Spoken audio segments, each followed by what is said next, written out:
তো বাবুকে খাওয়ানোর পর চলে এসেছি আমি, ও ঘুমাবে, ওর জন্য বিছানা পাততে। তো ওকে আমি বেশি প্যাম্পাস পরাই না, তার জন্যে ও তো বিছানাতে হিসি করে, তো তার জন্য আমি প্রথমে একটা প্লাস্টিক পেতে নিয়েছি। যদিও প্লাস্টিকটা আমার অনেক দিনের হলো ফেটে গেছে। শোভনে বিছানার ওপরে প্রচণ্ড লাফালাফি করে। তো এই যে প্রথমে একটা প্লাস্টিক পেতে নিয়েছি যাতে পেচ্ছাপটা ওই গদির মধ্যে না যায়। তারপর আমি একটা কাঁথা পেতে নেব। তো তারপরে যে কাঁথাটা পেতে নিলাম, ক্যামেরা ধরার কেউ নেই, তার জন্য আমি পেতে নেওয়ার পরে আর কি তুলছি ফটোটা।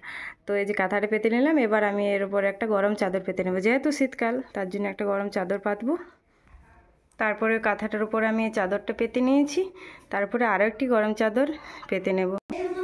তারপর আমি এটা পেতে নিয়েছি, আর শোভনের দিকটায় আমি আর একটি ছোটো কাঁথা আর ওর ছোট বেবি ব্ল্যাঙ্কেটটা পেতে নেব, কারণ ও হিসি করে যাতে না আবারও ভিতরে যায়, তার জন্য ওগুলি পেতে নেব।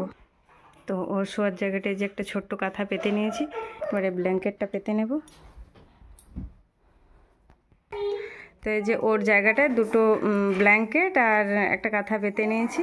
তো এবার আমি ওকে ঘুম পাড়াবো, যে সুন্দর করে শীতকালে পেতে নিয়েছি। তো এই যে চলে এসছে মস্তান আমাদের, এবার ঘুমো করবে। শোভন, সবাইকে গুড নাইট বলে দাও।